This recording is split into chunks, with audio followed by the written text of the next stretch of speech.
রাতে স্বামীর সঙ্গে ঝগড়া করে কিছু না খেয়ে ঘুমিয়েছিলাম। সকালবেলা আবারও ঝগড়া হয়। এক পর্যায়ে সে আমাকে একটা থাপ্পড় মেরে বসে। আমি চুপচাপ অফিসে চলে যাই। 4 বছরের সংসার জীবনে এরকম কষ্ট আমার কখনো হয়নি। মা বাবার পছন্দের ছেলেকে বিয়ে করেছি। স্বামী হিসাবে তিনি যথেষ্ট ভালো ছিলেন। অফিসে এসেও আমি কোনোভাবেই কাজের প্রতি মনোযোগ দিতে পারছিলাম না। তাজুলের মুখে রাতে এমন বিশ্রী কথাবার্তা শুনে আমি বাকরুদ্ধ। তাছাড়া সে আমার গায়ে হাত তুলবে এটা তো আমার কল্পনাতেও ছিল না। এতদিন তো এমন ছিল না। কয়েকদিন ধরে লক্ষ্য করছি কেমন যেন খিটখিটে মেজাজ নিয়ে থাকে। লুকিয়ে লুকিয়ে ফোনে কথা বলে। তবে কি আমাদের মাঝখানে অন্য কোনো মেয়ে? না। দুপুর পর্যন্ত শুধু ভাবনাতেই কেটে গেল। অফিসের ক্যান্টিনে খেয়ে নিলাম। বেশ কিছু অভিজ্ঞতাই প্রথমবার হচ্ছে। স্বামীর হাতে প্রথম জ্বর খাওয়া, রাগ করে খাওয়া বন্ধ করা, সকালে উঠে রান্না না করা, অফিসে খাবার না নিয়ে আসা, অদ্ভুত অভিজ্ঞতা। দুপুর তখন 2:40। রিসিপশন ডেস্ক থেকে আমার অফিস টেলিফোনে কল দিয়ে বলল, আপা আপনার সঙ্গে এক ভদ্রলোক দেখা করতে এসেছে। রিসিপশনে বলা সেই ভদ্রলোক তাজুল ছাড়া আর কেউ নয়। তাজুল আমার অফিসে কোনোদিন আসেনি। তার এই অফিসে আসাটাও আজ প্রথমবারের ঘটনা ঘটার রেকর্ড হয়ে যাচ্ছে। একটু হাসলাম। আমি অনুমতি দিয়ে ফোন রাখি। কয়েক সেকেন্ডের মধ্যেই তাজুল আমার রুমের মধ্যে এলো। তাকে দেখে অবাক না হয়ে পারলাম না। ঘেমে জবজবে শরীর, চেহারার মধ্যে মারাত্মক চিন্তার ছাপ স্পষ্ট। ঝগড়ার কারণে অনুতপ্ত হয়ে তো এরকম করার কথা নয়। তার মানে অন্য কিছু একটা ঘটনা আছে। কিন্তু সেটা কি এমন হতে পারে যার কারণে এতটা চিন্তাগ্রস্ত মনে হচ্ছে? বললাম, কি হয়েছে? এভাবে ঘামছো কেন? আর তুমি এ সময় তোমার অফিসে না গিয়ে এখানে কি করো? একটা সর্বনাশ হয়ে গেছে মিতু। কি হয়েছে? রাতের আর সকালে সবকিছু ভুলে আমি তাজুলের দিকে স্বাভাবিকভাবে তাকিয়ে রইলাম। আমার হাত পা ঠান্ডা হয়ে গেছে। বিশ্বাস করো, আমার কোনো দোষ নেই। আমি কিচ্ছু করিনি, সত্যি বলছি। আহা বাবু, আগে ভালো করে বলো কি হয়েছে। তুমি কি রাতের ঘটনা নিয়ে কথা বলতে এসেছো? যদি তাই হয় তাহলে এসব নিয়ে আমরা বাসায় গিয়ে কথা বলতে পারবো। না, রাতের বিষয় কিছু না। তাহলে কি হয়েছে ভালো করে বলো।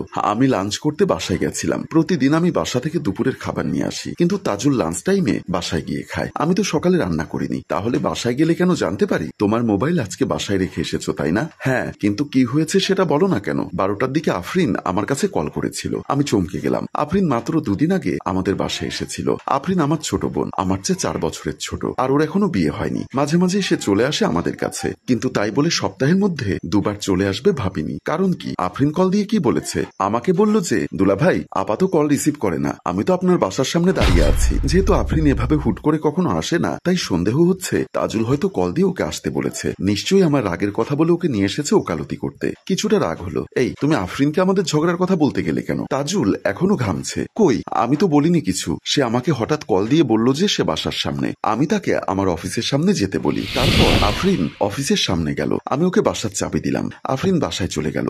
যাবার সময় শুধু বললাম, তোমার আপার সকালে ঘুম থেকে উঠতে একটু দেরি হয়ে গেছে, তাই সকালে রান্না হয়নি। আফরিন বলল, ঠিক আছে দুলা ভাই, আমি তাহলে বাসায় গিয়ে রান্না করে রাখবো। আপনি খেতে চলে আসবেন দুপুরে। তখন আমি বললাম, সমস্যা নেই, তুমি রান্না করে খেয়ে নিও। আমি বরং আজ হোটেলে খাবো। ও বলল, তা কি করে হয় দুলা ভাই? আপনার অফিস থেকে তো কাছেই, আপনি বাসায় চলে যাবেন। তাজুল আবার বলল, 1:30টার দিকে আমি অফিস থেকে বের হচ্ছিলাম, কারণ এর আগে 3 বার কল করেছে। আফরিনের নাম্বারে কল দিলাম। আফরিন কল রিসিভ করলো না। রেল লাইনের পাশের বাজার থেকে 2 কেজি দই কিনে বাসার সামনে গেলাম। তুমি পরশু বলেছিলে দই কিনতে। আফরিন তখন একটা মেসেজ দিয়ে বলল, আর কল দিতে হবে না, আপনি চলে আসুন। তাজুল থেমে গেল। ওর চোখ মুখ ফ্যাকাশে হয়ে গেছে আরো। আমি ধৈর্য ধরতে না পেরে বললাম, আমাদের রুমের মধ্যে কি হয়েছে? আমি বলতে পারবো না, তুমি আমার সঙ্গে চলো এক্ষুনি, বাসায় গিয়ে দেখবে। ন্যাকামি করো না তো, বলো কি হয়েছে। আমাদের বিছানার উপর আফরিনের লাশ পড়ে আছে। ওর ওড়না দিয়ে ওকে ফাঁস দেওয়া হয়েছে। চোখগুলো এখনো খোলা। তাজুল কাঁপছে। আমার শরীরও তখন কাঁপা শুরু করেছে। আমি অস্পষ্ট গলায় বললাম, আফরিনের কি হয়েছে বললে? তাজুল আমার হাতটা ধরেই বলল, মিতু বিশ্বাস করো, আমি কিচ্ছু জানি না। আমি শুধু ওকে চাবি দিয়ে দিয়েছিলাম, কিন্তু আমি বাসায় যাবার আগেই কেউ হয়তো আমাদের বাসায় গিয়ে ওকে খুন করেছে। আমার দম বন্ধ লাগছিল। তাড়াতাড়ি কাউকে কিছু না বলে অফিস থেকে বের হলাম। তাজুল আমার পেছনে পেছনে আসছে আর বলছে, আমি এখনো কাউকে কিচ্ছু বলিনি। বিশ্বাস করো, খুব ভয় লাগছে। আমি রুমের মধ্যে কিছুক্ষণ দাঁড়িয়ে থেকে তাড়াতাড়ি দরজা বন্ধ করে সরাসরি তোমার কাছে চলে এসেছি। একটা সিএনজি নিয়ে আমরা দুজনেই একই সঙ্গে বাসায় এলাম। দারোয়ান আমাকে দেখে অবাক হয়ে বলল, ভাবি আপনাকে এমন লাগছে কেন? আর এমন সময় আপনি বাসায়? কোথাও কিছু হয়েছে নাকি ভাইজান? ফ্ল্যাটের মধ্যে ঢুকে আমাদের রুমের মধ্যে দেখি সত্যি সত্যি আমার বোনটা চিরদিনের জন্য ঘুমিয়ে গেছে। না না, কেউ একজন ওকে ঘুম পাড়িয়ে দিয়েছে। তাজুল নিচ থেকে আসার সময় দারোয়ানকে বলেছিল বাড়িওয়ালাকে আমাদের বাসায় পাঠাতে। একটু পরেই সদর দরজায় বাড়িওয়ালার কণ্ঠের আওয়াজ শোনা গেল। তাজুল তাকে বেডরুমে নিয়ে এলো। আমি তখন ফ্লোরে বসে আছি।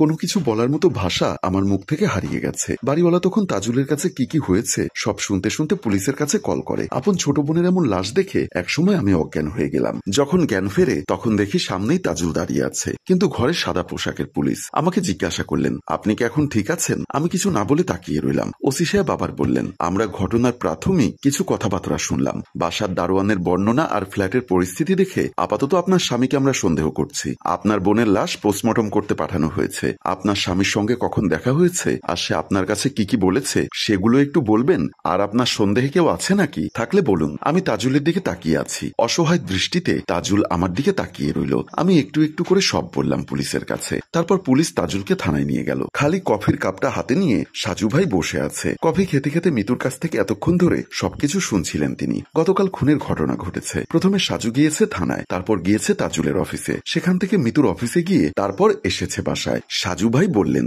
সবকিছুই তো বললেন মিসেস মিতু, বাট 4 বছরের মধ্যে প্রথম ঝগড়া কেন হয়েছে সেটা তো বললেন না। মিতু বলল, সেরকম কোনো বড় বিষয় না। আর একটা প্রশ্ন, আপনি বলেছেন আপনি অফিস ক্যান্টিন থেকে দুপুরে লাঞ্চ করেছেন, কিন্তু আমি খবর নিয়ে এলাম যে আপনি লাঞ্চের সময় অফিস থেকে বের হয়েছিলেন এবং প্রায় 1.5 ঘন্টা পরে অফিসে প্রবেশ করেছেন। মিতু চুপ করে রইল। সাজু বলল, কোথায় ছিলেন? সত্যটা ভালো করে ভাবুন। আমি বরং ততক্ষণে রান্নাঘরে গিয়ে ঘুরে আসি। আপনার বোন গতকাল কি কি রান্না করেছে সেটা তো দেখা দরকার, তাই না? রান্না করতে পেরেছে নাকি তার আগেই খুন হয়েছে সেটা বরং দেখে আসি। মিতু খুব অবাক হয়ে তাকিয়ে রইল। সাজু তার সেই চিরচেনা গম্ভীরতার মধ্যে ঠোঁটের আগায় হাসি দিয়ে রান্নাঘরে গেল। অবাক হয়ে 5 মিনিটের মতো তাকিয়ে থেকে আবার মিতুর কাছে এসে বলল, আপনার স্বামীকে না নিয়ে পুলিশ আপনাকে ধরে নিয়ে গেলেই বেশি ভালো হতো। সম্মানিত ভিউয়ার্স, গল্পের মধ্যে টান উত্তেজনা রেখে এখানেই শেষ করলাম। পরের পর্ব পেতে বেশি বেশি কমেন্ট এবং শেয়ার করতে ভুলবেন না। গল্পটির ভাবনা ও পরিচালনায় অভি, ক্যামেরায় শিহাব, শাকিল এবং প্রযোজনায় মঞ্জুর মোর্শেদ। ধন্যবাদ।